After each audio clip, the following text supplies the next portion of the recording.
And now we are live on YouTube, it would seem.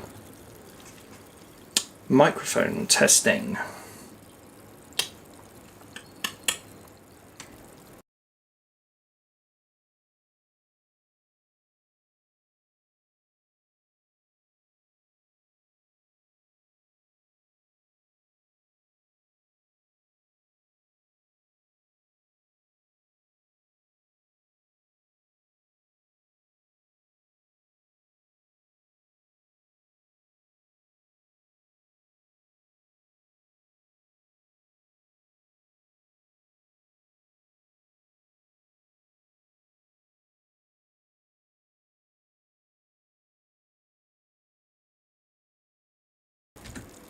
Testing.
Hello all.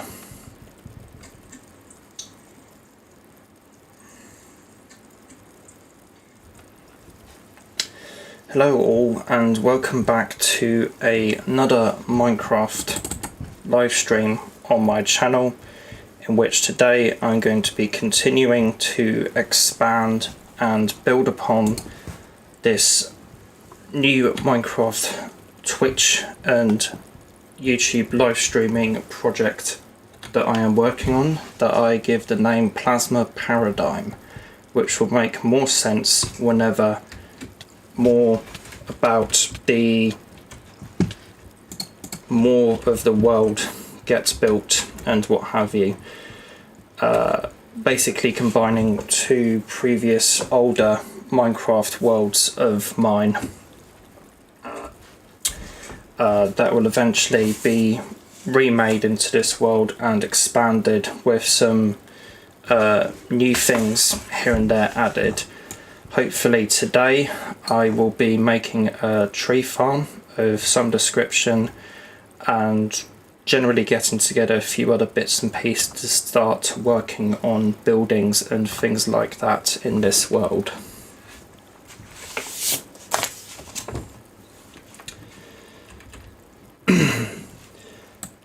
So in terms of content creation and being online, on the likes of YouTube and stuff like that. Generally, I have been around and making videos for a long time now.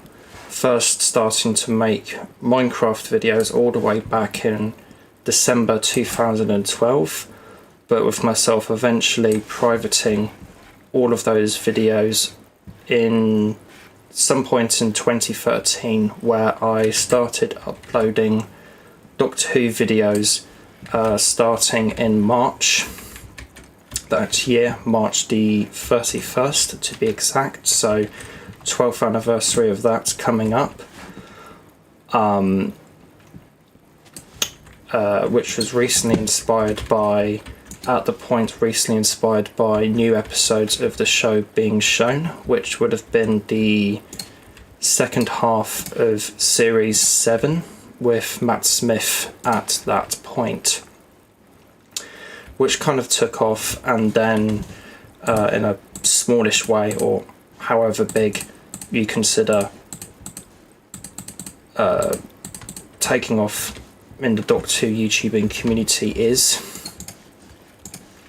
And I definitely did enjoy being a part of that for a good while anyway, and I uploaded lots of videos to that channel, and in that kind of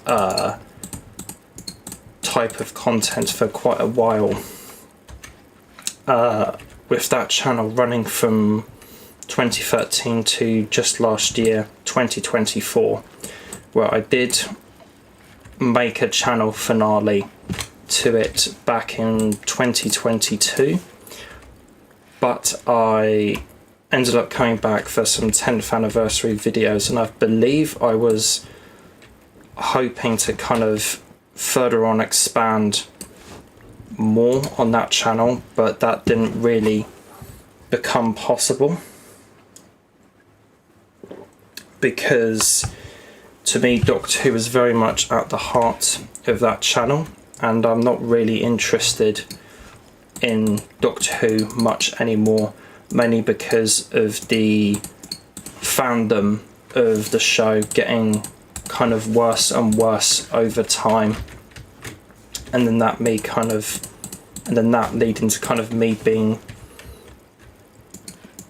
unintentionally kind of pushed away from the show, and in turn I kind of branched out and started to watch other television shows and stuff like that, and ultimately have discovered many more TV shows outside of Doctor Who, and many more that I would say I enjoy more than Doctor Who at this current point in time, at least talking about Doctor Who holistically.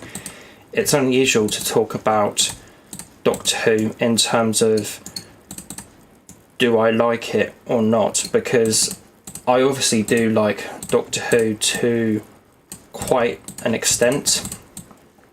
It has been with me for a very long time, that particular show. I've been with it since the 2005 episodes came on with Christopher Eccleston,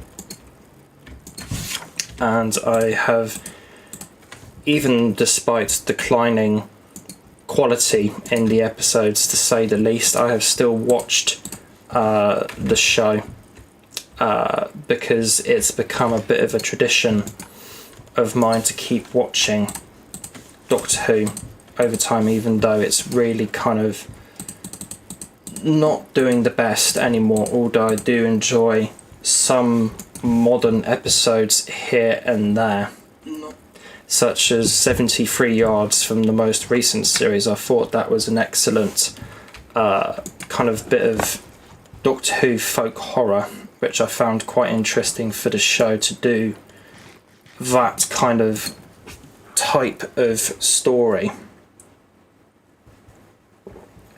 because Doctor Who in the past has kind of tackled horror in various different shades, mainly gothic horror with the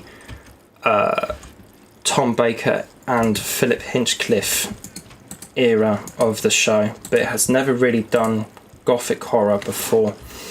which is quite interesting. Well, it did do gothic horror a lot, but it never really did folk horror until that series 15, series 1, however you want to call it, however Russell is trying to call it. But yes, it's definitely not as good as it used to be, old Doctor Who, and kind of in my branching out of Doctor Who and what have you, I have discovered many more TV shows and all sorts of other things that I thoroughly enjoy watching, reading and kind of writing about in my spare time that isn't Doctor Who.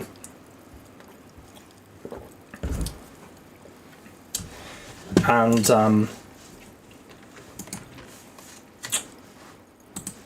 with my kind of natural progression and what have you, kind of me branching outwards from Doctor Who, that kind of impacted my old YouTube channel 𝒂𝒄𝒆 as well, because I decided that it would be good for me to kind of retain Doctor Who at the heart of the channel,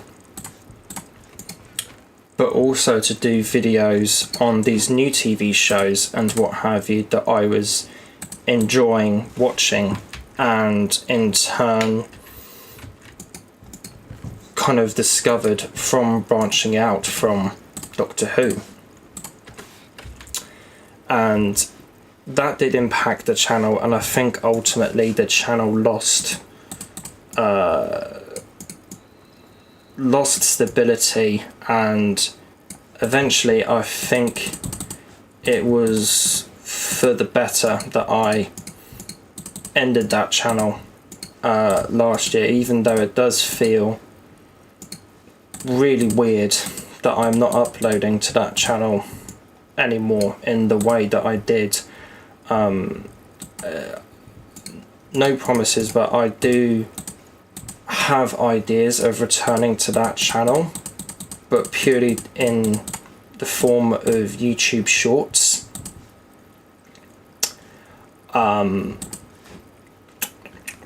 Which one was I making again? That one. But if that will pan out or not, I'm not 100% sure, because I've got loads of YouTube projects in the pipeline and what have you at the moment, whether it be this live streaming stuff that I'm doing with Minecraft,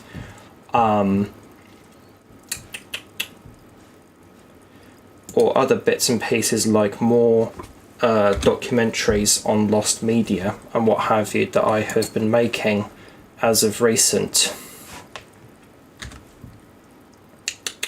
That right.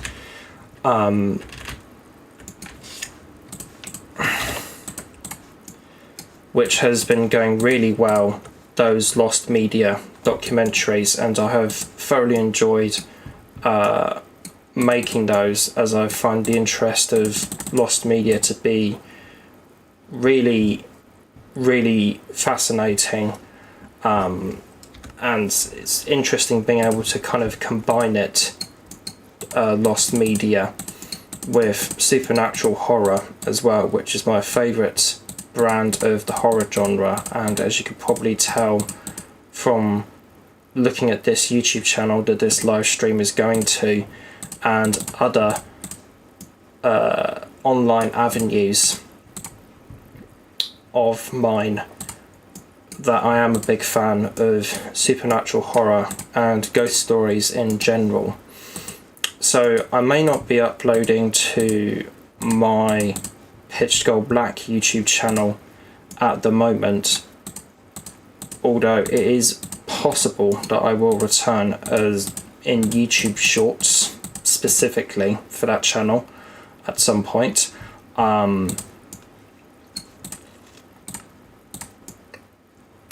But I do have other YouTube projects and what have you in the pipeline at the moment, such as another similar channel called Haunted Skull, which will be kind of a similar kind of channel to Pitch Skull Black, but not about Doctor Who.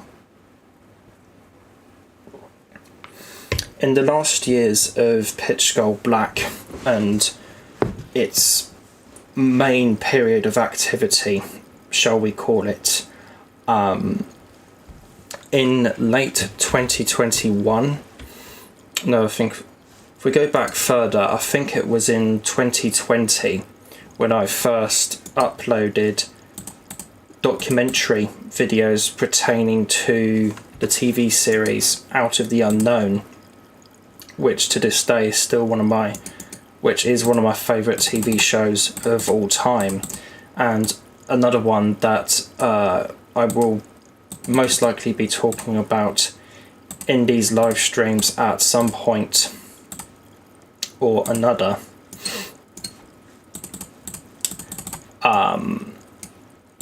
But I kind of started with 2 documentary videos on the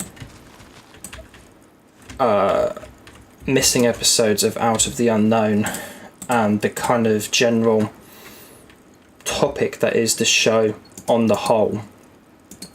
And I think very much that they were a product of the time that they were made in, those particular videos.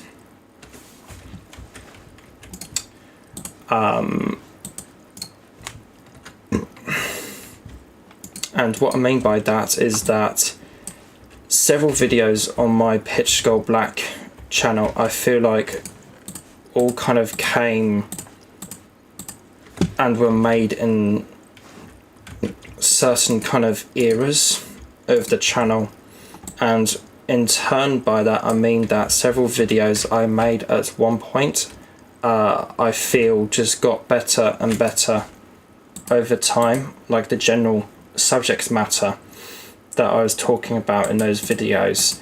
Like, I've gotten a lot better over time in my I would have said craft of making documentary videos. Like, I feel like I have personally really improved upon documentaries made back then in those kind of early 2020s days of Pitch Skull Black. So after those Out of the Unknown videos, of which there was only 2 at that point, which I think came out in 2020, but I could be wrong. There might have been in 2021, but I think it was 2020.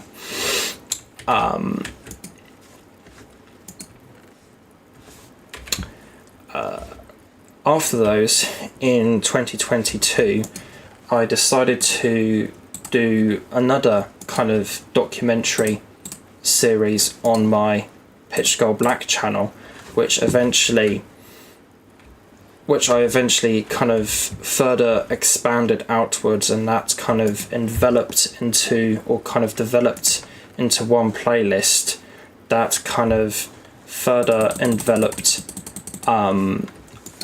all kind of documentary, lost media, sci-fi, horror pertaining type videos uploaded to both my Pitch Skull Black and new documentary channel Haunted Network, which I'll get back to in a moment. In 2022, I decided to do a documentary series called Haunted Network. The original idea for that series and what have you was to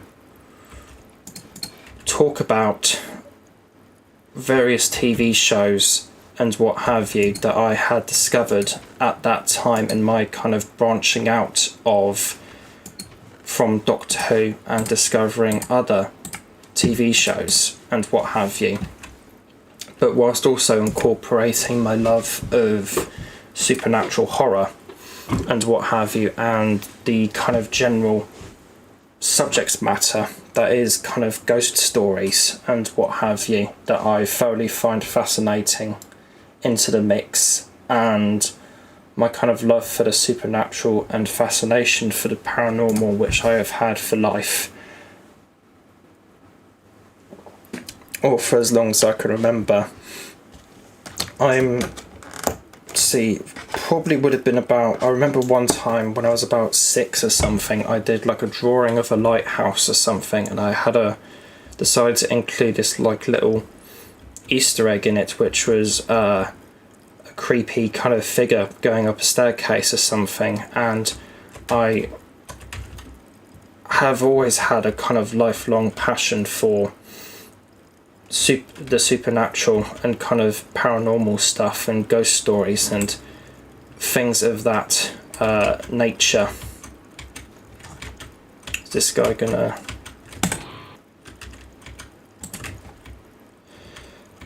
And the Haunted Network videos that I did were on the 𝒂𝒄𝒆 channel, were kind of coming together of all of those kind of themes and loves that I had and kind of had shown partially on 𝒂𝒄𝒆 up until that point, but whilst also bringing some new things to the table as well. So part 1 was kind of, well, let's go back a bit further and talk about it more conceptually before I get into that.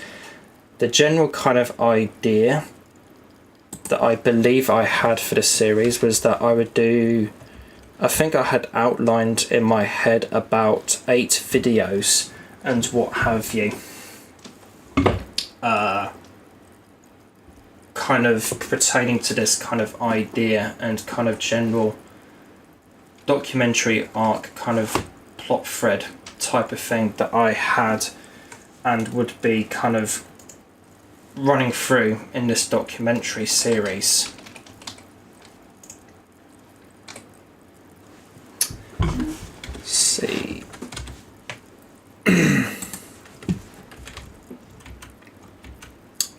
And I started, and the first episode in the kind of game plan and what have you for this Haunted Network documentary, of which there would have been about 8 or so total, would have been me kind of introducing it and what have you, and kind of talking about the supernatural, my interests in it, and generally the paranormal and what have you.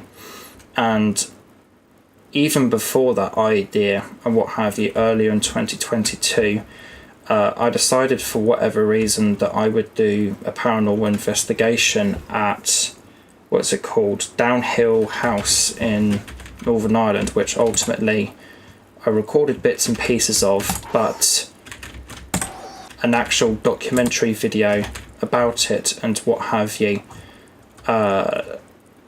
dissolved and never came to be. But I did incorporate ideas from it and what have you into the first Haunted Network documentary episode, and in that one it was just kind of a 20 minutes kind of introduction and what have you to the general idea I had of my interests in the supernatural.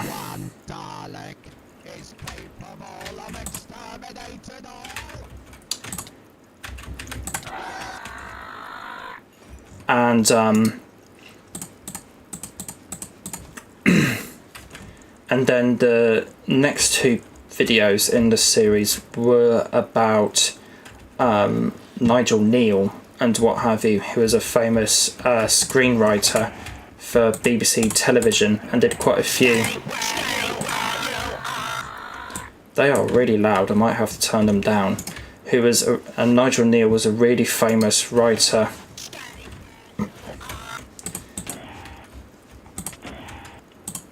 for kind of BBC television back in the 50s and 60s. I would have, without question, having written many amazing things such as the 𝒂𝒄𝒆 experiment, 𝒂𝒄𝒆 trilogy of serials in the 50s that would eventually lead to Doctor Who, and other things such as a legendary 1950s TV adaptation of George Orwell's 1984, which was really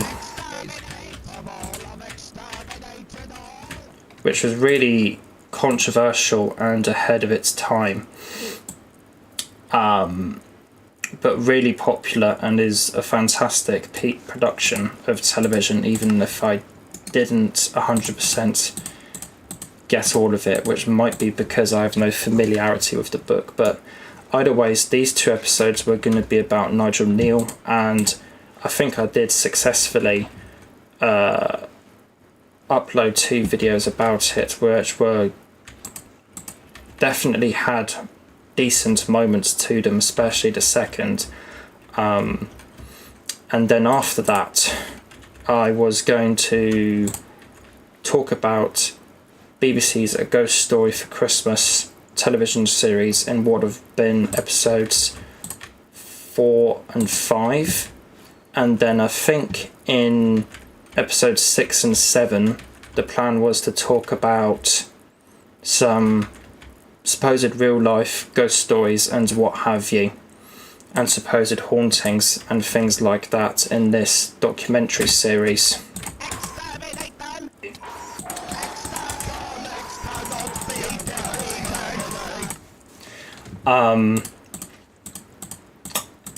And I did start outlining some stuff for that episode, but none of that material has yet surfaced in any recent videos of mine. I did outline a thing to do with Elisa Lam and supposed supernatural things about that, who anybody watching this may not recognise. People watching this may not recognise that name, but if you have seen the weird video of a girl in an elevator who then disappeared afterwards, that's what I'm talking about. In a hotel, that's what I'm talking about. And whereas that did get kind of, those bits kind of generally outlined and what have you, that never made it into a video, as either I wasn't patient enough, or I decided that the whole documentary project wasn't really working out. So what I had written of episodes 4 and 5 was ultimately compacted down into a video called The Lost Adaptations of M.R. James, which was one 15-minute video that I uploaded as a kind of a quasi 4th episode of the Haunted Network series, and it was absolutely awful. And out of all of the documentary videos that I've uploaded that is a part of the playlist of them, it is easily the worst one that I've uploaded. I think it's absolutely dreadful video. To be honest, I got no idea what I was thinking and why I rushed it so much. But based upon me writing all of that and what have you,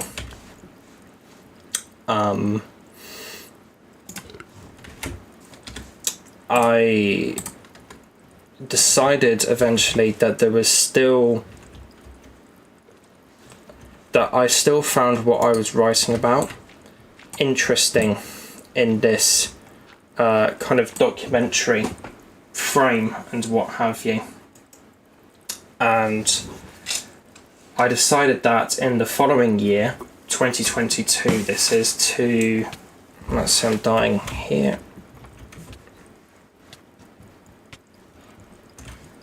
I decided in 2022 I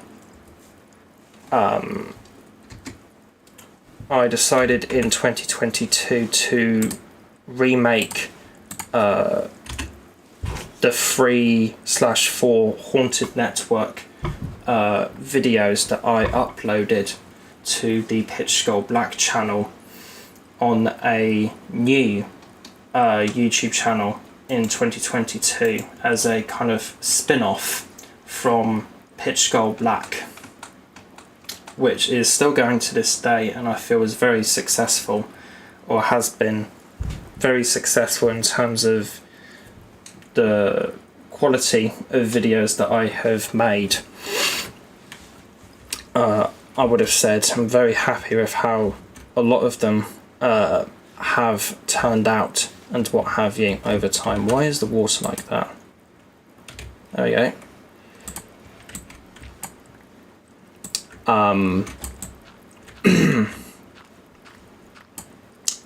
And basic idea behind that channel was to originally remake the original 3/4 Haunted Network videos I uploaded to 𝒂𝒄𝒆 back in 2021,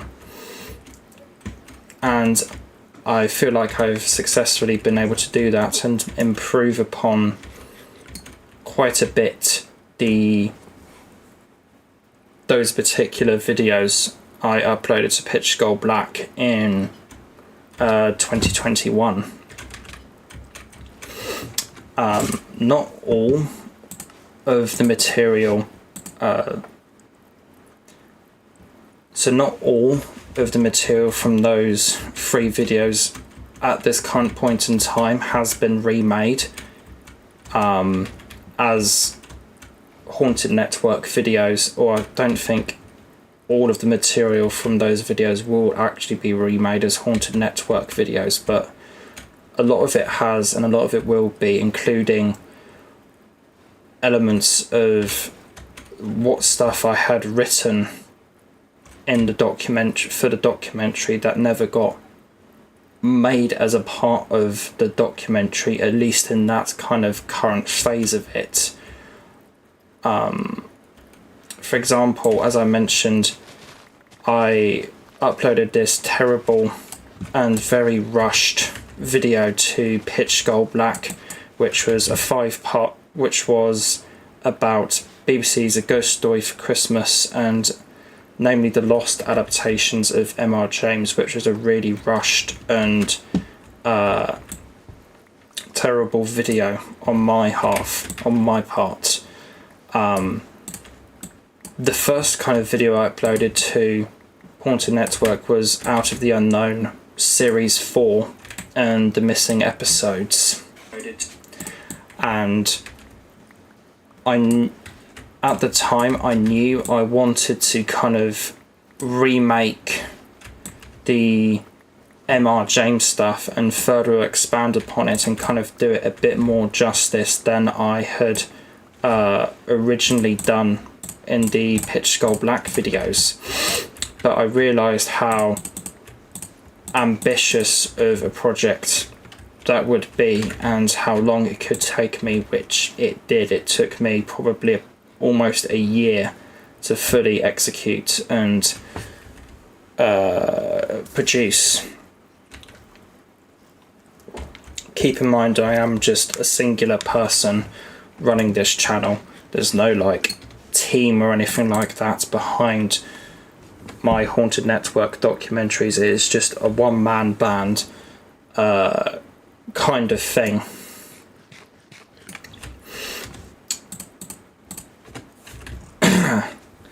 And I realised how ambitious doing and remaking the documentary, or remaking that M.R. James stuff in terms of all of the material from the original 𝒂𝒄𝒆 Haunted Network videos would be. So whereas I knew that was at that point in time my ultimate goal with this new channel, it is not what I decided to start or what I decided to do on the channel right away, as I opted for a easier to do project, which was Out of the Unknown Series 4 and the Missing Episodes, merely as a pilot slash kind of introduction, kind of startup video for this new channel.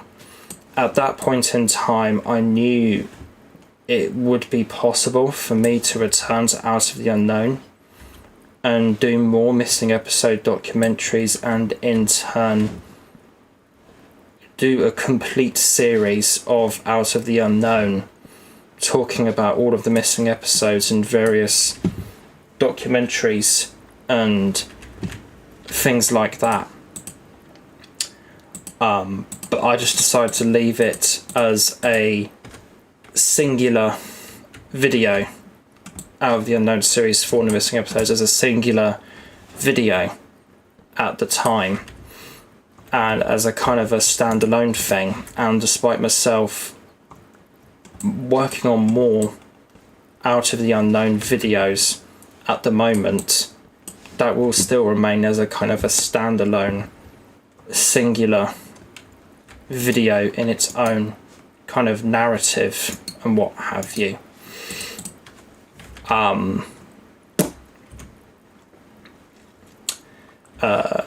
So yes, I am decided to go back and do more Out of the Unknown videos, with myself getting quite close to recording a new 3-part documentary on the restoration of Out of the Unknown and all of its missing episodes, and kind of how they came back to the television archives and what have you. But after that kind of standalone video that I uploaded to the Haunted Network channel and what have you, I decided it was time to do the big one, and did my main goal for the channel, which ultimately turned into me talking about as many M.R. James ghost story adaptations as possible. For context here, M.R. James is a ghost story author, or was a ghost story author rather. I'll get back into that later, but that's kind of all the context you need for as of now.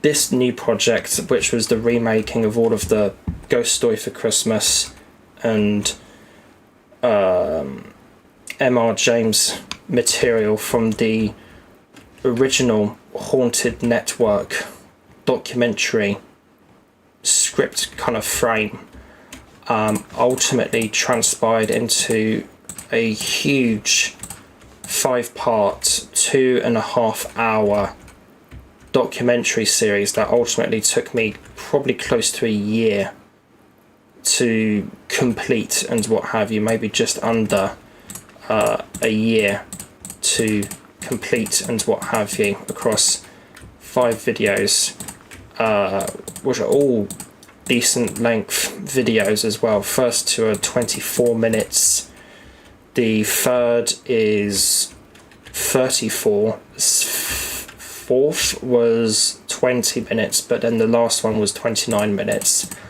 And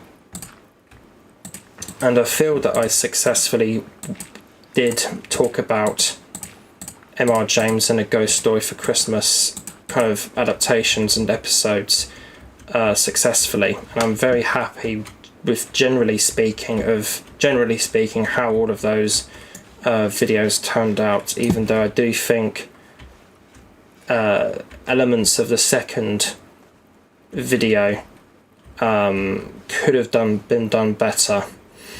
But generally speaking, looking back on it in retrospective, I'm very happy generally with these 5 videos and how they all kind of turned out and what have you, and they really helped to get this channel going, this Haunted Network channel going.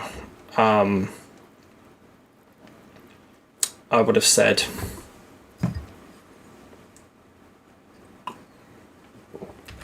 Although it is not a typical YouTube channel where it's kind of fixated with a certain schedule and what have you. The videos that I upload to it can take many months to make. Like one kind of movie length video I did on it at one point took me 5 months to make, for example. See, is it?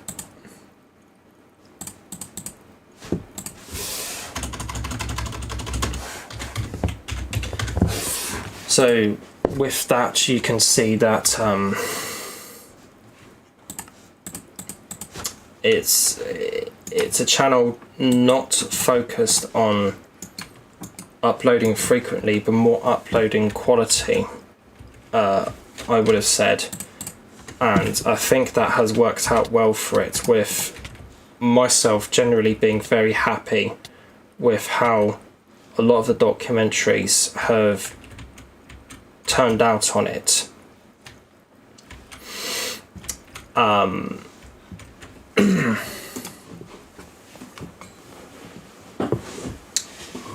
So in the kind of first episode and what have you of this new 5-part look at M.R. James' ghost stories and television adaptations and what have you, which overall kind of saw me talking about as many adaptations of his that I knew of, which turned out to be like 95% of them at the time, I think. So I think I did pretty good going in terms of that. The first videos kind of started up in a kind of a similar kind of thing. The first installment in this series, how many times am I going to do that? The kind of starting a similar thing to the first Haunted Network video and what have you, the original one on Pitch Skull Black, in which it talked about a few kind of ghost story things, like what I enjoyed watching, like Nuke's Top 5s, and kind of highlighted things like that on YouTube, and other bits and pieces like various uploads to YouTube of the various supernatural television shows that I have enjoyed watching over the years, and kind of highlighting those and what have you, and kind of generally highlighting things like that on this particular channel and in this particular series. Where was I? Distracted myself there. Take me a moment. It kind of showed me reintroducing myself in a similar vein to as to how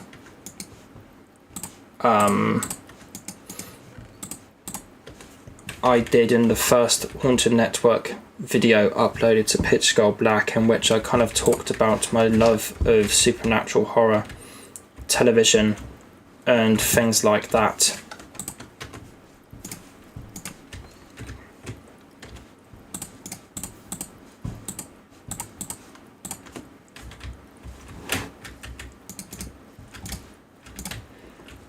And also ended up talking about some particular supernatural horror TV shows from the 1960s that are sadly no longer with us, namely Mystery and Imagination, which I talked about in the first live stream of this series, which does have some M.R. James adaptations within it. Haunted with Patrick Moore in 1968/1969. Tales of Mystery with John Lowry in 1961, and Late Night Horror in 1968. other TV shows that I kind of generally talked about and what have you, and with an ending that's kind of set up the main, or kind of a semi cliffhanger ending that kind of set up the main narrative of me talking about M.R. James adaptations and what have you, with kind of a teaser to the 1968 adaptation of his story "Oh Whistle, and I Will Come to You, My Lad," which ultimately acted as a pilot episode to the main Ghost Stories for Christmas TV series, which ended up being one of the main focuses of this 5-part series on my channel.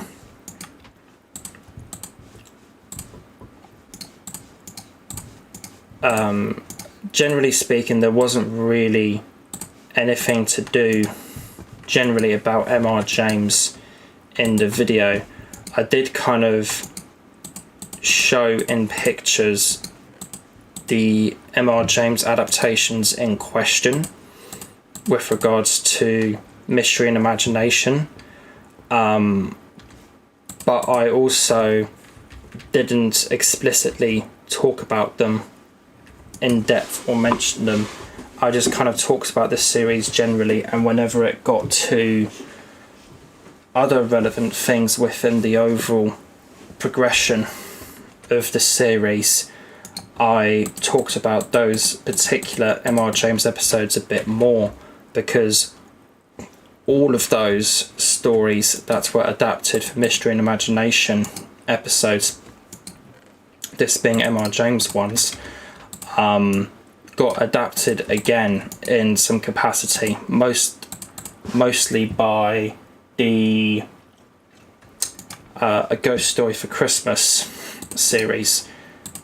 So I then, in the second part, talked about A Ghost Story for Christmas, the original run from the 70s, and then in the third part I talked about the modern revival of A Ghost Story for Christmas at that point, which went up to 2022's episode at that point, with this third episode coming out in February 2023.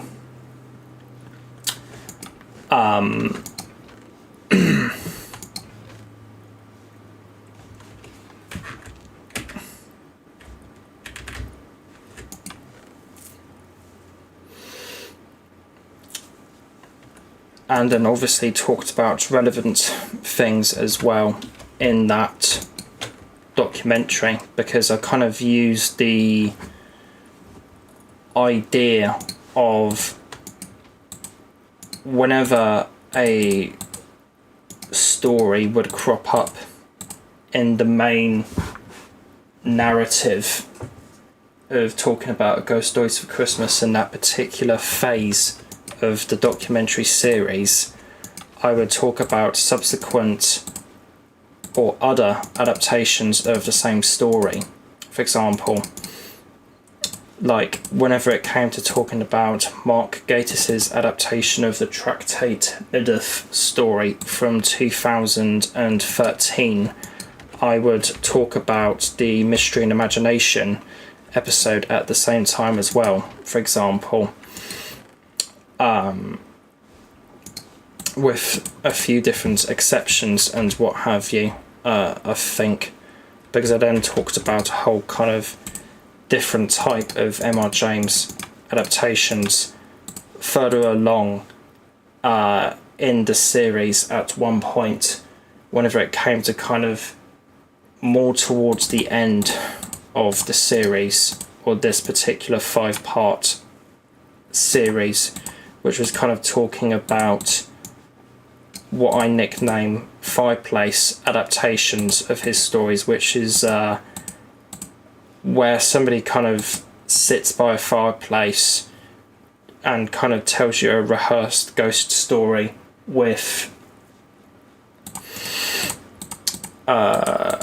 kind of sound effects and things like that, and kind of insert shots and what have you, and that's kind of presented as an episode of television. I talked about a whole collection of that as well further on down the line in this main series. See, that goes like that. Have I got everything? Not quite. But then after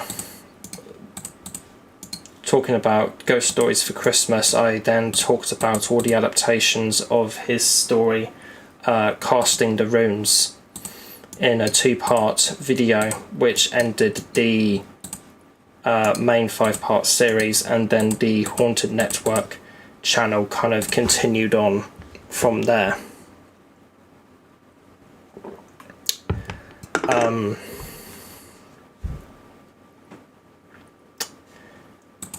My first kind of exposure to the Ghost Stories for Christmas kind of came generally not from me being a fan of M.R. James necessarily, I will get back into that in a moment, but it more came from me exploring supernatural horror television and kind of finding ones of that type to watch in terms of television programs. I believe I googled top pieces of ghost story television, something like that, and how I came across the Ghost Stories for Christmas series was that I found out about, I think thanks to a BFI, British Film Institute website list or something like that,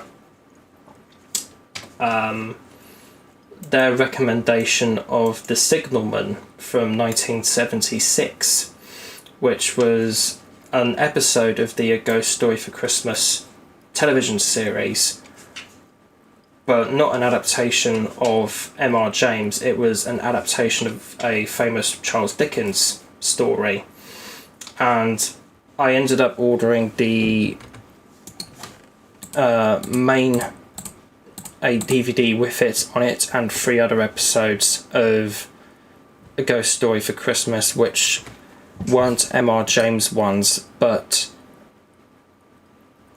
original scripts that they did at the time, which is another story. But basically I found out about the A Ghost Stories for Christmas TV series through that, and in turn, let's do that, and in turn found out about the Ghost Stories for Christmas TV series like that, which was mainly adaptations of, why is that not?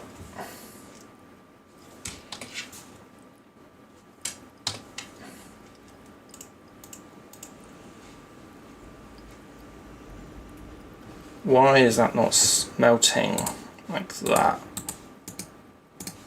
Does it have to be like that?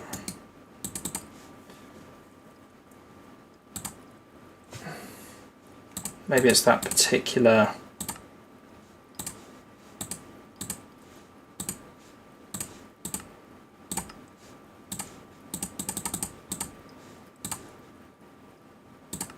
But that's weird. Can't make that like that. Don't know why that's not happening. Interesting. But I basically found out about the Ghost Stories for Christmas TV series like that, and that in turn kind of further exposed me to M.R. James. Earlier on in the year that I had found out about the Signalman TV film, which was a part of the Ghost Stories for Christmas TV series and what have you, earlier on in that year I probably I was volunteering in a charity bookshop and bought a few books from there over the time of myself being in there. But one particular one that I picked up and what have you was a pocket edition hardback of M.R. James' ghost stories and what have you. I'd had no idea who M.R. James was at that time. I just saw that little book, thought it would be my kind of thing, and I ended up buying it.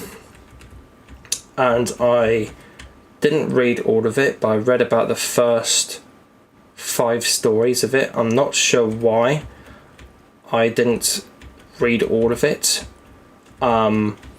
But that was my kind of first exposure to M.R. James, and from those stories that I read, Room 13 really stuck with me, and that is still to this day one of my favourite M.R. James stories and what have you to this day.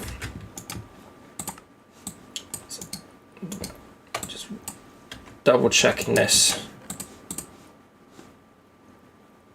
See, just double checking this because I've got no idea why this isn't working.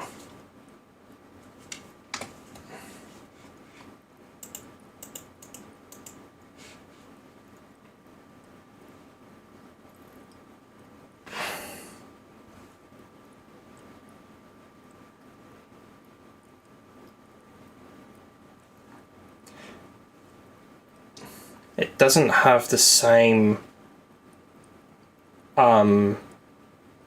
item number as my second Minecraft game that I have opened up and what have you, which I've got the recipe for the harvester that I need for the farm loaded up in. So maybe that's something to do with it, but I'm not sure why it's doing that, but it's unusual. Maybe it's a mod conflict or something. But that was my kind of first exposure with M.R. James. Me randomly picking up a book with his ghost stories in it and me reading a part of that. And to my vague recollection, enjoying those stories because I didn't really remember anything about them other than Room 13, but I do remember enjoying them. Then after that, M.R. James kind of faded from my view, at least for a good while. But then I ended up watching The Signalman from 1976, which, as I said, is a part of the A Ghost Story for Christmas series. And the strength and the quality of The Signalman made me want to look into the series a lot more.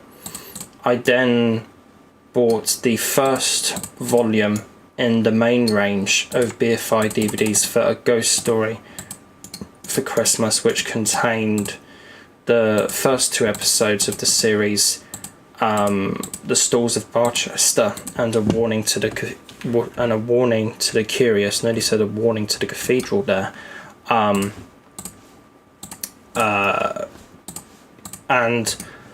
at the time I didn't get whatchamacallit, The Stalls of Barchester, but I did thoroughly enjoy A Warning to the Curious at the time. But eventually, with more rewatches and what have you, Stalls of Barchester has really grown on me, and I have thoroughly enjoyed that episode of the series and have really enjoyed. And whereas it isn't one of my absolute favourites, I do think it is a great little episode of the series and a great way to start the series, and a great adaptation of the original M.R. James story. I'm doing now that.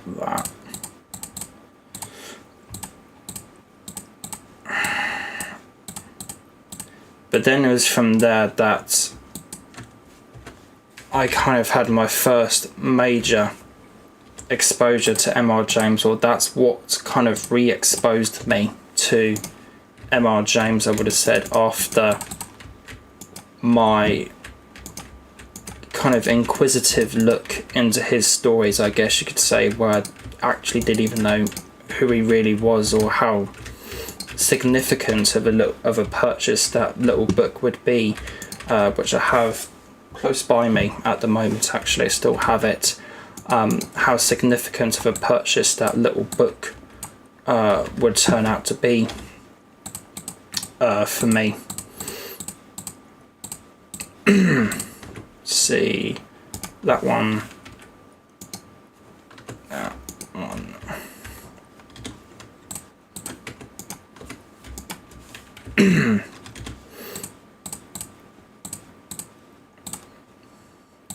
But then from there I kind of expanded outwards and started to love the A Ghost Story for Christmas TV series, and then kind of explored more kind of ghost story television things and what have you, and then kind of eventually tracking down all of the available M.R. James adaptations and what have you that there are, and watching and experiencing all of them and thoroughly enjoying them. And I think, as what I was trying to say earlier, but I got distracted, I kind of came to M.R. James generally from being a fan of television. Rather than a fan of literature, I think is the best way of putting it.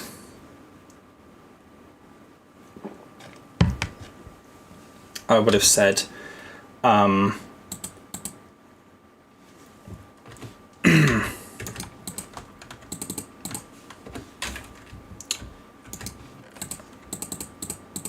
But since first watching The Signalman and then kind of exploring the rest of the series, the A Ghost Story for Christmas TV show and what have you, which is basically a television emulation of the tradition of telling ghost stories at Christmas time, has kind of gone on to become my personal favourite television series, and one that I do thoroughly enjoy rewatching it. My most recent rewatch of the whole series was back in December 2024,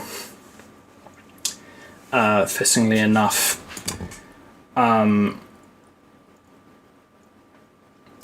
But recently in, let's see,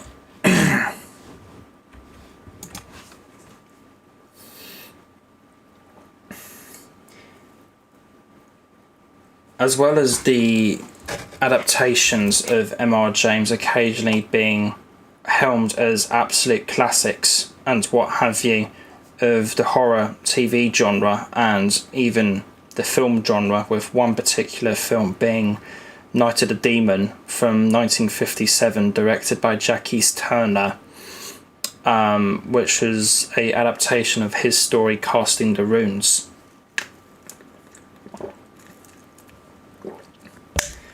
Along with the popularity of his screen adaptations can't necessarily be ignored, I would have said, or can't really be ignored. Do I have any more grout? No, I don't. Can't really be ignored.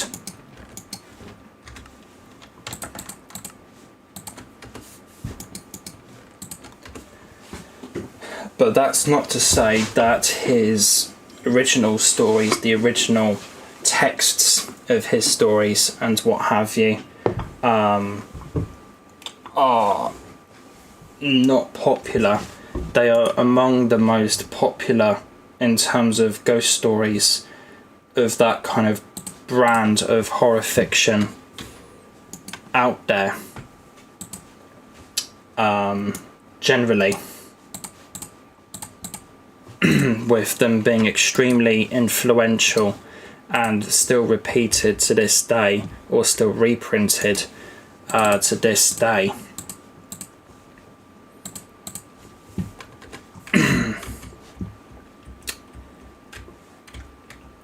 M.R. James, or Montague Rhodes James to give his full name, originally did ghost stories just merely as a hobby. He had no real intentions of becoming an author and what have you, and it took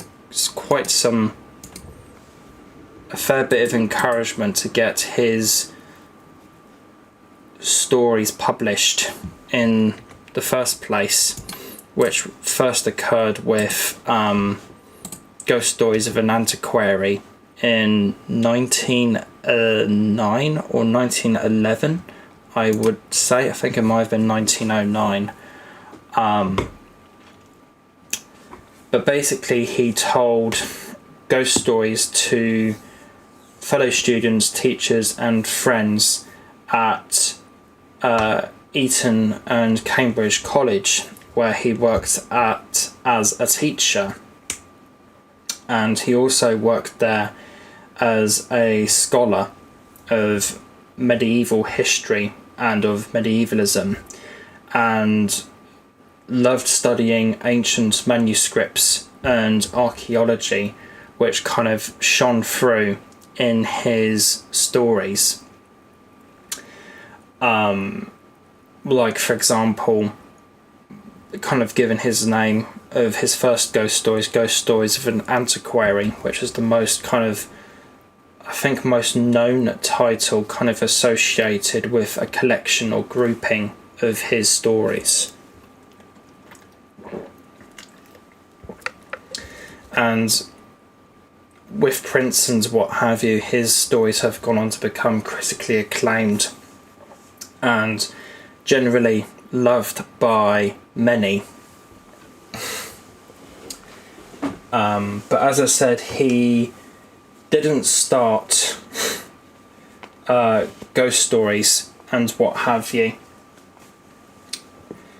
He kind of started with ghost stories by telling his friends, fellow students and teachers at the places he taught and what have you, namely Cambridge and Eton College. And those kind of first began in 1893, which was the first occurrence of him telling ghost stories to one of these groups of people, namely with the ghost stories Canon Albrick's Scrapbook and Lost Hearts. And that was the kind of first time that the world was kind of exposed to his ghost stories and what have you. And this is how his kind of ghost stories started out. He kind of wrote them as a hobby and enjoyed them as such, and didn't really have any intentions of becoming an author and what have you.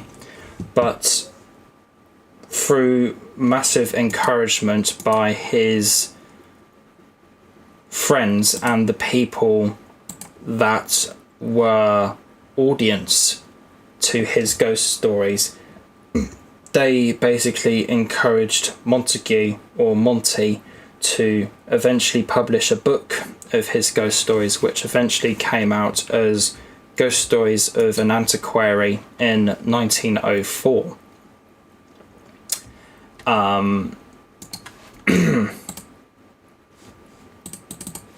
Which came out as a book of ghost stories in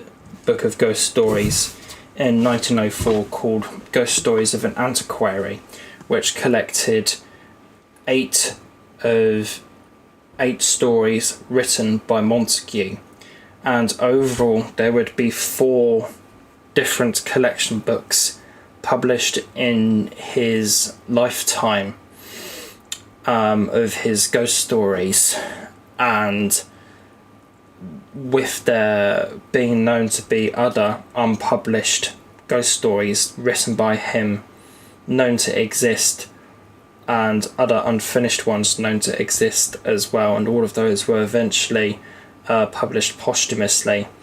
A kind of known example of this is the Fenstatten Witch, which was a, no pun intended, story written by him, and one he did actually complete, but one he chose not to include in publication.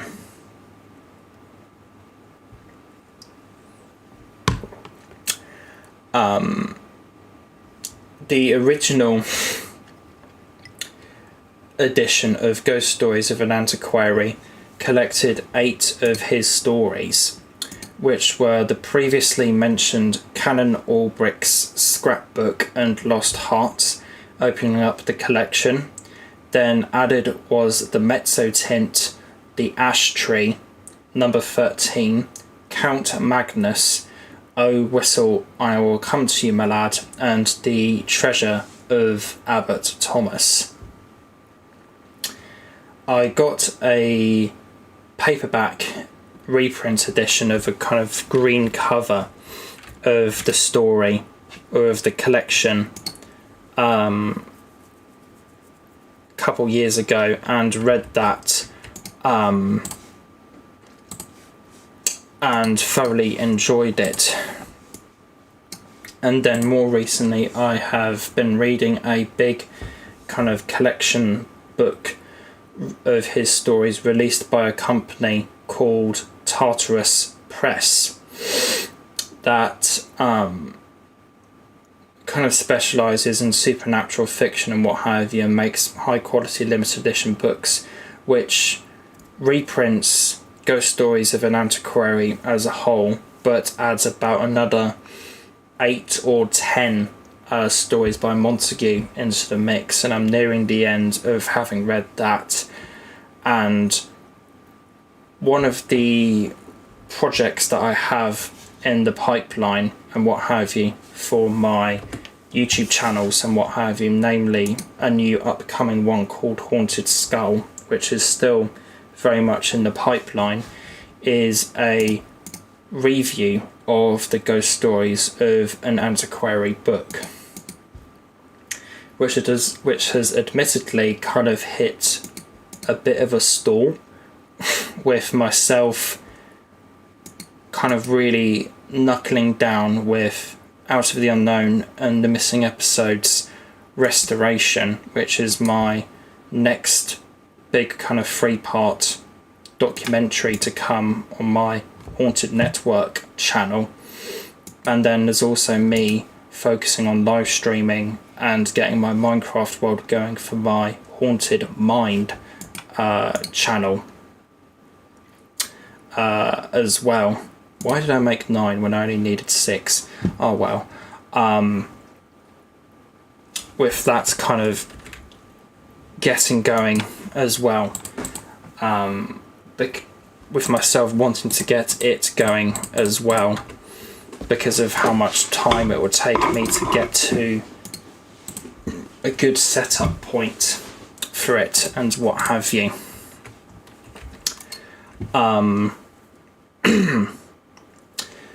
So it has kind of hit a stall, my review on A Ghost Stories of an Antiquary, but it is definitely something that I am going to come back to and finish at one point or some point soon, as it is definitely something I'm still passionate about and what have you.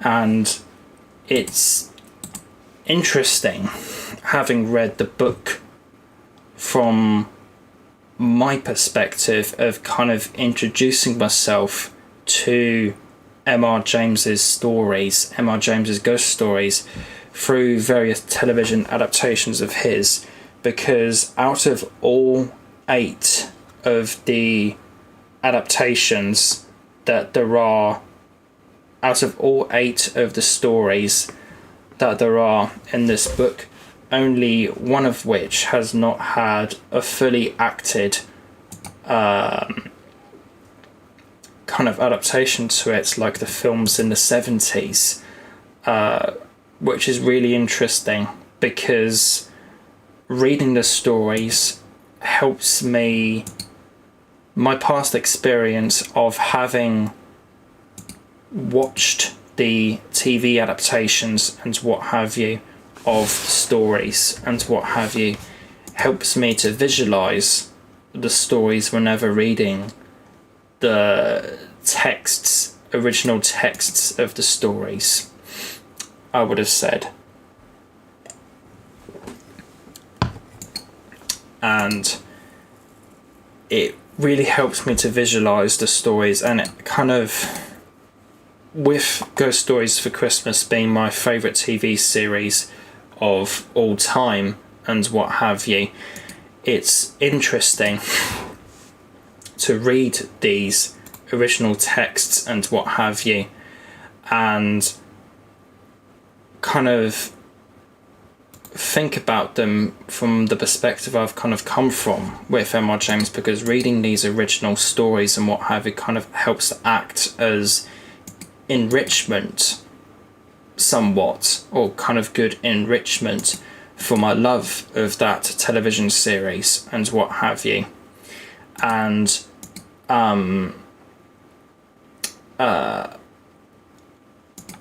and also it's interesting to read these stories and go, oh, that bit didn't make it into this particular film or product of television that I thoroughly enjoy and love. That's interesting. Imagine if that was made in as a scene of TV in one of these episodes.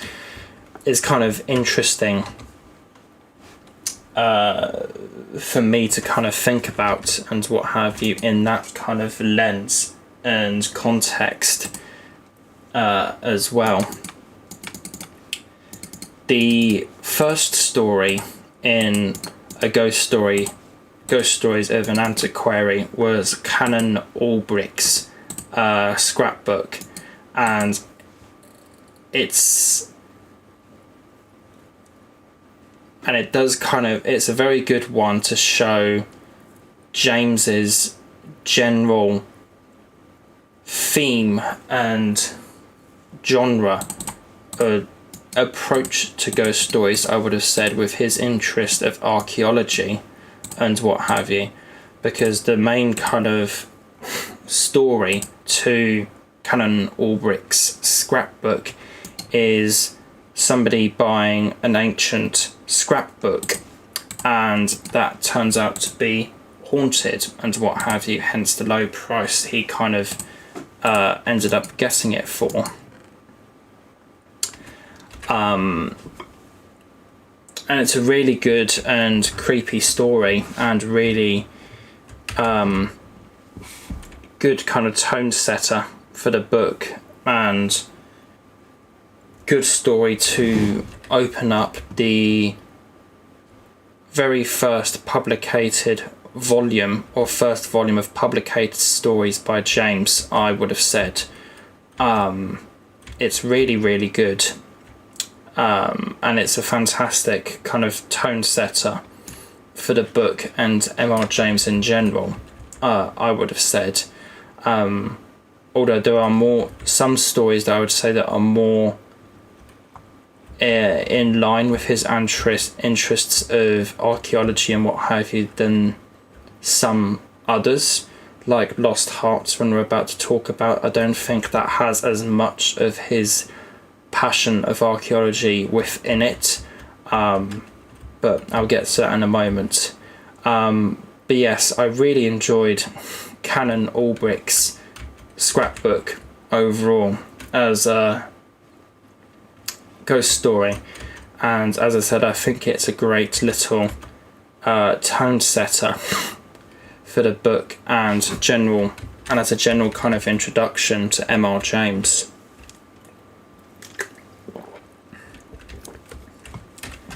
The one interesting thing about it is that it's the only story out of these 8 that's not had a fully acted television adaptation like the rest of the stories in this book. That scared me.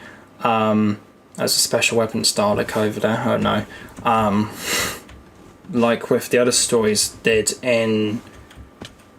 It's interesting that this is the only one out of all of them, these 8 in this book, that have not had that has not had a television adaptation like the rest of the stories in the book. Because I find it a very easy story to adapt to television. I would have said it's a very easy one to adapt as a low budget piece of television, as the modern day episodes of A Ghost Story for Christmas helmed by 𝑭𝒂𝒄𝒆 are, which I can and will defend maybe in another live stream, because there's a lot of things I could talk about with this subject matter and what have you. But yeah, really surprised Cannon Albrecht's scrapbook hasn't been adapted as a full kind of fully acted piece of television like the other stories in this book have been, because I feel like it's really easy to adapt and would make for a great piece of television. Lost Hearts is the second story of the book, and it basically follows a young boy who is sent to stay with his very eccentric and strange uncle. Only for this little boy, I forget his name at the moment, to be honest, but he starts seeing these apparitions of 2 ghosts, ghost children, a boy and a girl, who are missing their hearts or have kind of bloody holes in their chest of where their hearts would be. And then it kind of turns into a story, and as the story progresses, it kind of shows the weird ideas our main protagonist's uncle that he is staying with, their kind of weird ideas about, I believe, alchemy and spells and stuff like that, which involved the removal of the hearts of the 2 children that we are seeing ghosts of whenever they were alive. But yeah, it's again like with all of the stories in this book, it's a fantastic short story, and it is very, very creepy. And I'll say this right now, there's no bad ghost story within this book by M.R. James. There is a few that are definitely stronger than others, but there's definitely no bad one in this, and Lost Hearts is probably one of the standouts. I would have said, is it one of the standouts, or are they all standouts? Either ways, it's a fantastic and very creepy little story, I would have said. And I can definitely see why it's been adapted to television a couple times. And I can definitely see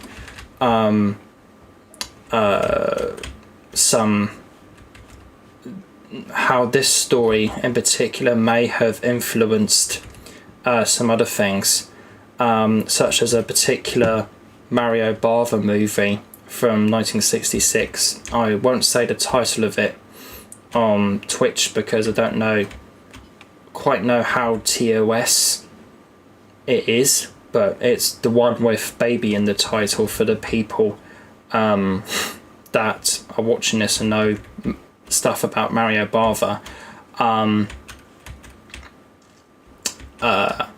Village. But I can definitely see the possible influence of this story on Mario Bava for that particular movie, as there's definitely things in it that remind me of M.R. James's Lost Hearts.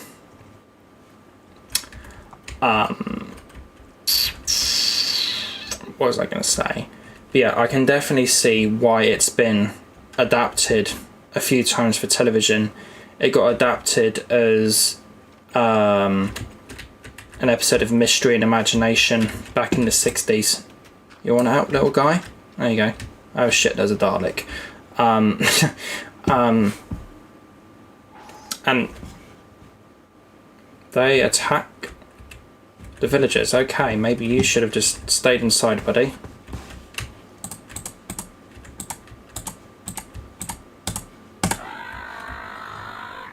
Wow, they really do want to exterminate things, don't they? Hello.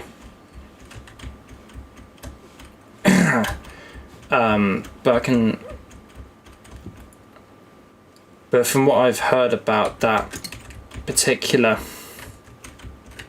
adaptation, it was meant to be a fantastic adaptation of it. And as I think I mentioned in the original, or the first live stream that I did in this series, whenever I was talking about Mystery and Imagination on the whole,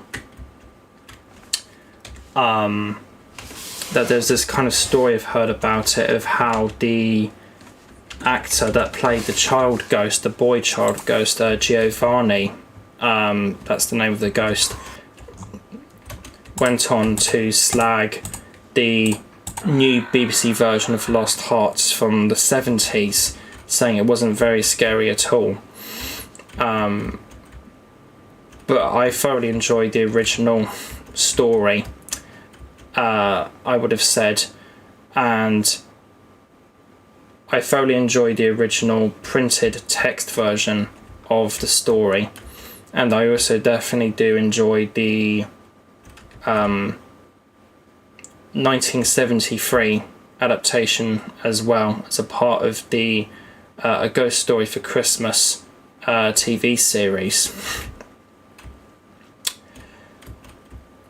Let's see, I think I might be able to find some tin down here, hopefully.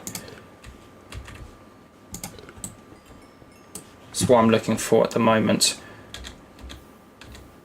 Is that some there? I think that is excellent. But no, I really enjoyed the original Lost Hearts story, and I do also thoroughly enjoy the 1973 TV adaptation of it as well.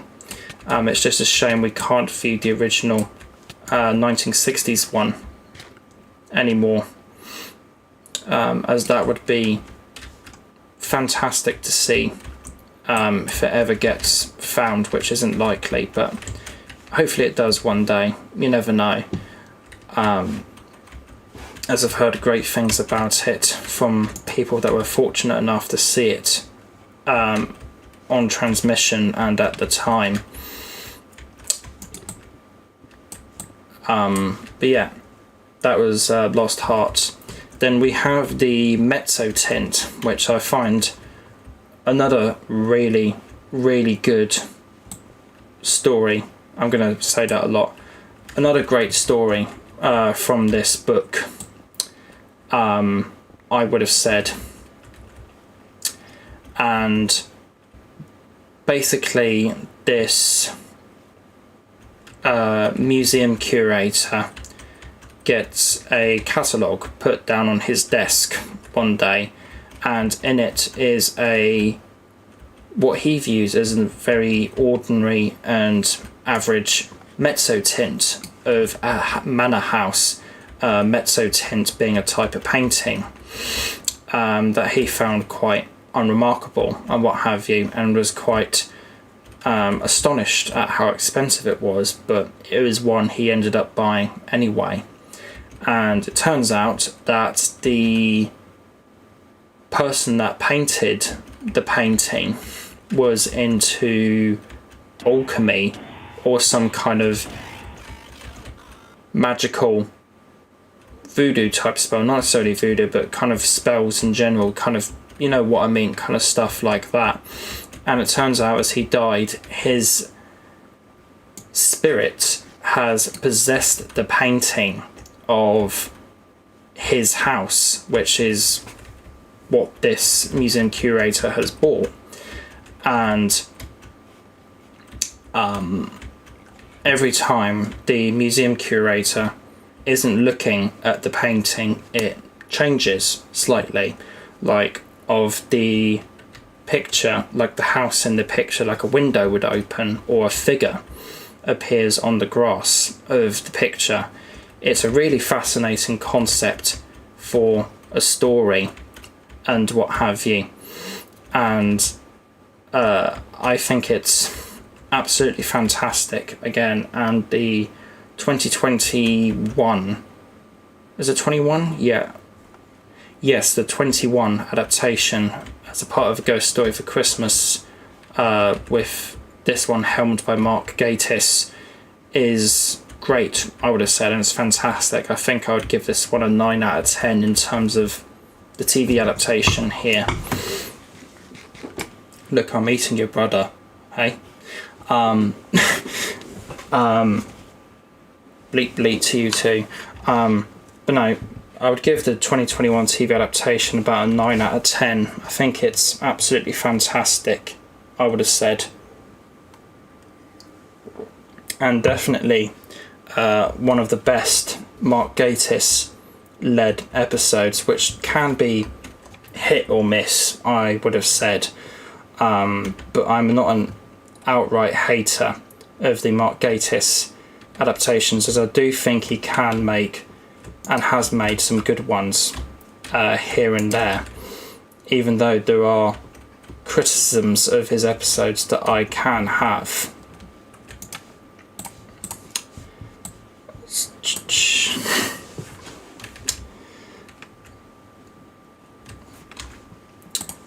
But yeah, mezzotint, really interesting kind of idea and what have you, and a fantastic story to boot.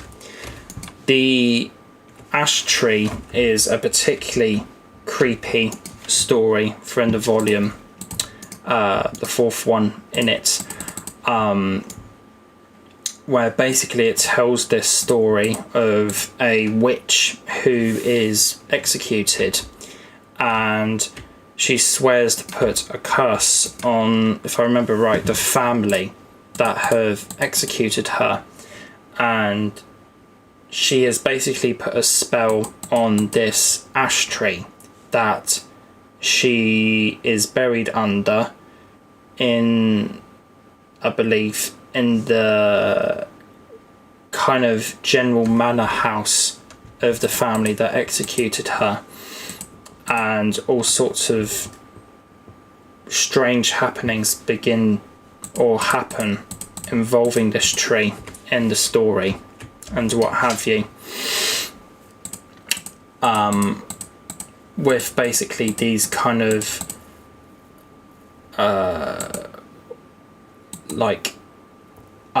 weird phantasmagorical creatures seen coming out of the tree itself, and these like people hearing screams from coming from the tree, and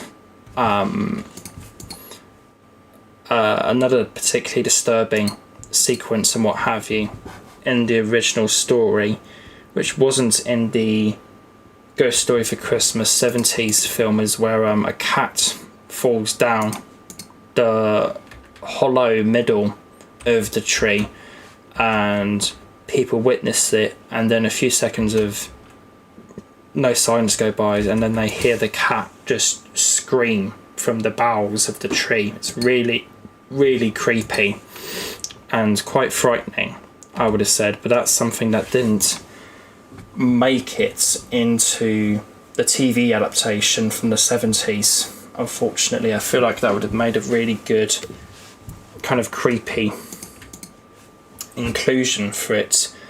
But it's definitely an interesting and quality piece of television, I would have said. I believe 75, was it 75? Yes, it was the one before The Signalman came out, so it would have been 1975 that the Ash Tree film kind of came out.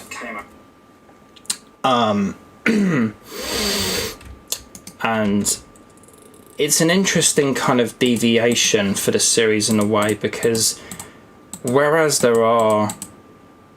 in the original story, I think there are definitely elements of the ghost story, and it is definitely considerable as a ghost story, I would have said, at least in terms of the original text. However, the TV adaptation, which is helmed by a screenwriter called David Rutkin, who is known for kind of doing some folk horror type things like Penda's Fen, for example, also by the BBC, it kind of comes across to me as more of a piece of folk horror television rather than a piece of ghost story television, which is really unusual. And whereas it is good and what have you, it just kind of, not necessarily in a bad way, but it still kind of just sits a bit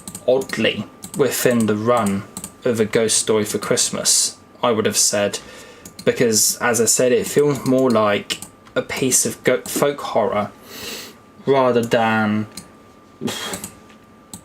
a full-on ghost story like the majority of the series is, I would have said. Why did I make two shears? That's easy to fix. But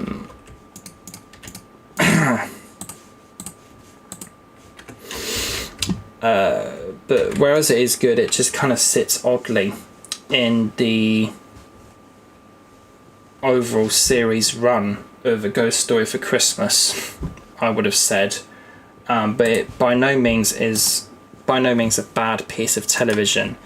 As I said, it's just a bit different for the A Ghost Stories for Christmas TV series, and it as such just kind of sits out and sticks out in amongst the run in not necessarily a bad way, just in a very kind of odd and unusual way, I would have said.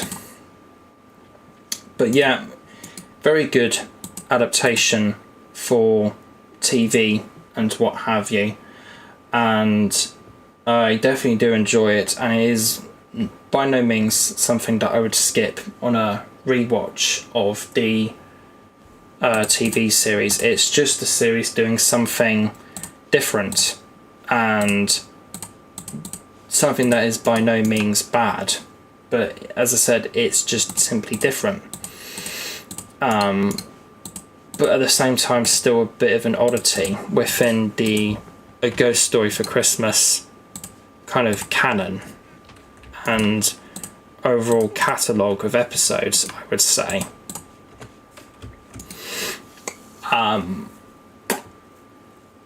But yeah, unusual kind of thing it is, but not necessarily a bad unusual thing. Then we have the one story that kind of stuck out to me when I first read some M.R. James stuff, which was number 13.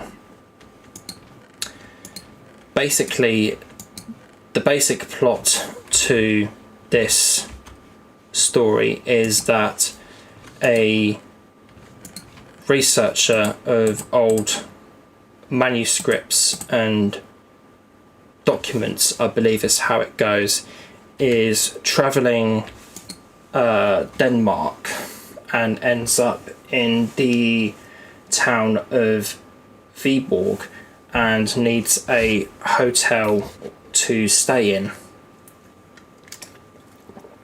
for a couple nights in order for him to have somewhere to rest whilst he is doing more work with regards to his research and what have you. And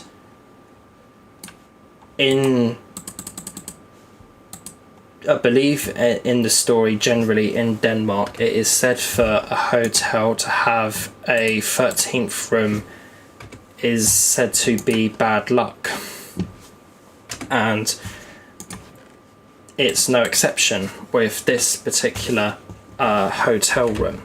There is no given room 13 in the hotel. There's a number 12 and there's a number 14, but there's nothing in between. So our main character, Anderson, gets given number 12 to complete his work, and with his neighbour to one side being number 11, the other side to him being number 14. However, at night time and what have you, he starts to notice, however, during his stay in the hotel, he begins to notice strange things, like his room apparently contracting in size, namely with window counts in his room going down, and things mysteriously moving in his apartment room or hotel room, despite the staff members of the hotel doing nothing of the sorts in terms of moving his items and what have you.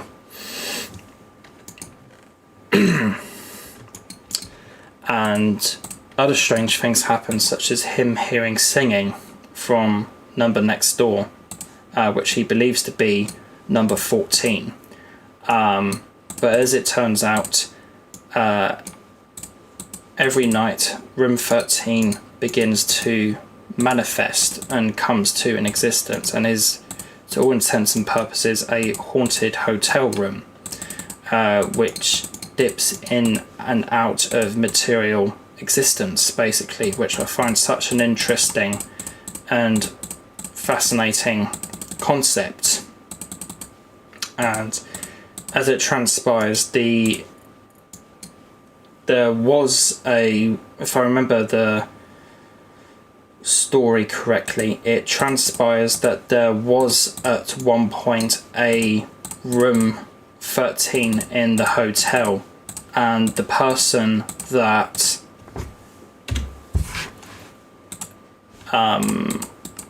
stayed in there was practicing occult stuff, and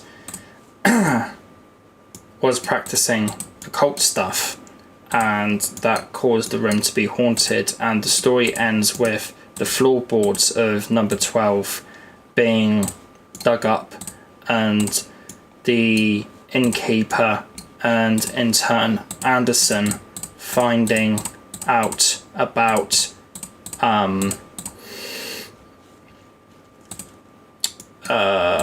various things buried underneath his room, which is all sorts of old manuscripts and things like that, belonging to dark arts and things of that nature, which has in turn caused the hotel room to become haunted, basically.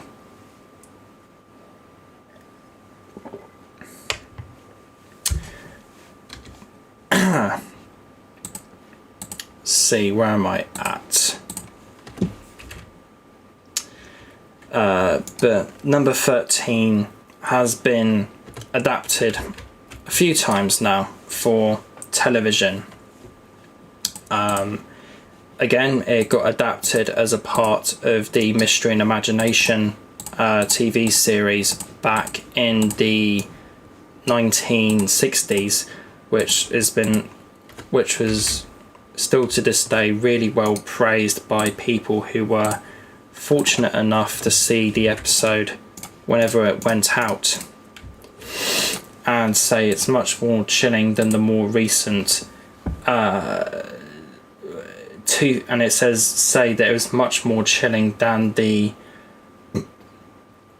more recent 2006 film, which I personally do quite enjoy a lot, even though I wish they had done the ending in more practical means instead of using CGI, but it is what it is at the end of the day. And I think because of my adoration of the source story, I do have a bit of a soft spot for the 2006 film, even though it is flawed.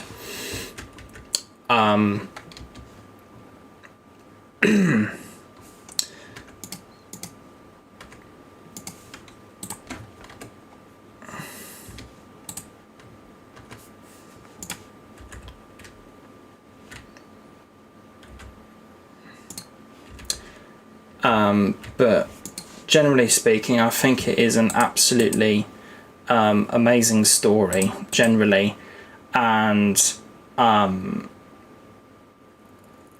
find it such a fascinating and interesting concept, and is one that I talked about how much I liked it in my third part of my Ghost Stories for Christmas, or kind of Haunted Network M.R. James documentary and what have you.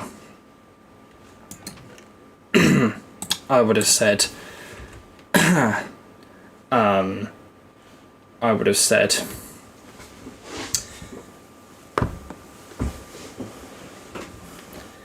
but, and again, like with the Lost Hearts adaptation that appeared in Mystery and Imagination, it is a great shame that we cannot view the number 13 adaptation anymore. But in my research of looking into the adaptations of M.R. James and what have you, there has been a few others of it, such as there was an adaptation of it in Great Ghost Tales from 1961, which was a popular Ghost Stories TV series screened and from America at the time.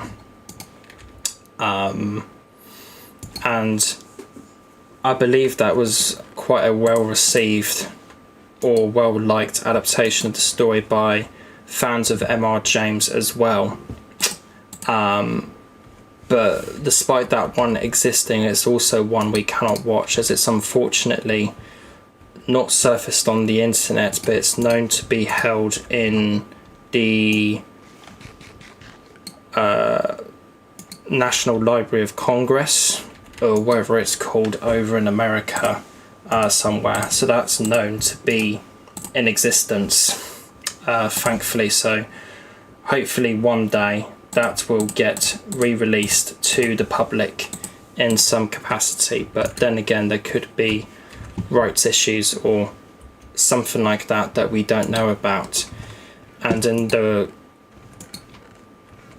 that generally was an episode that I kind of lightly detailed in my main Ghost Stories for Christmas narrative and what have you, that particular adaptation. But I did talk about the TV series as a whole more in another documentary of mine a bit later on in the Haunted Network channel timeline, which was in unavailable supernatural horror shows Volume 2, in which I talked about the TV series Great Ghost Tales in detail a bit more, and detailed other things about that show, such as an adaptation of Algernon Blackwood's The Wendigo, which appeared in the series as well, which was also really well praised and liked by people at the time. And the only other adaptation of the series or the story that I've come across was in a Italian TV series called Il Fascino dell'Insolito, which I talked about to an extent in the third part of my M.R. James Ghost Stories documentary series, the 5-part one on Haunted Network.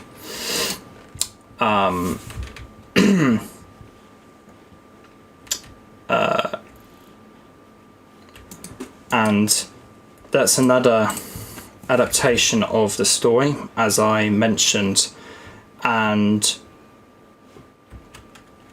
I generally don't know too much about it, but it is one that I was able to find a copy of on YouTube, and one that, what am I trying to say, I generally don't know too much about, but was just kind of an oddity that I discovered over time, I would have said, with myself looking into M.R. James adaptations and things of that nature. Let's see. But there is more stories to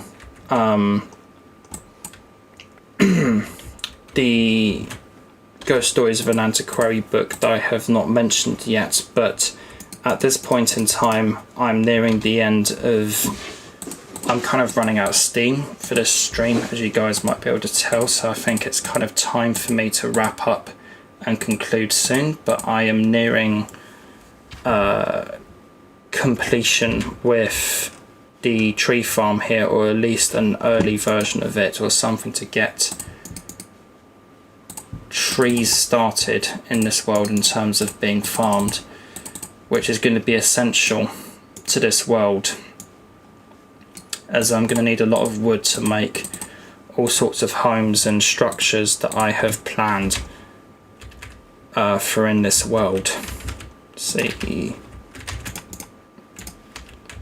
So that's going to go like that, and then place that on top for the moment, as I have not made a sludge boiler. But then that should act as a small little tree farm.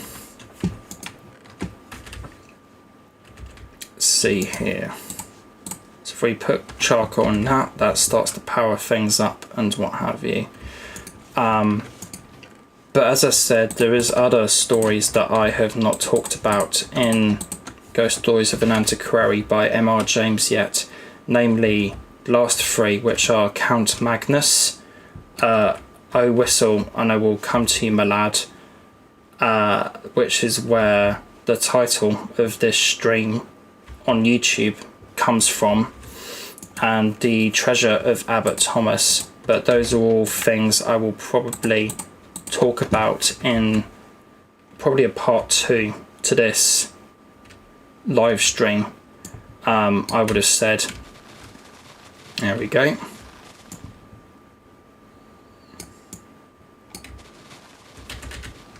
Excellent.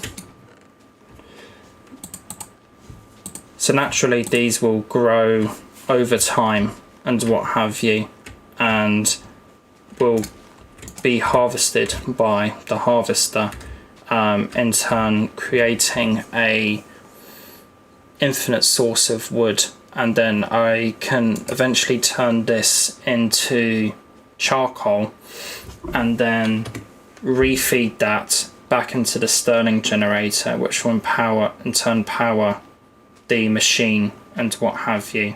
and I can also add a planter to make it fully automatic and what have you.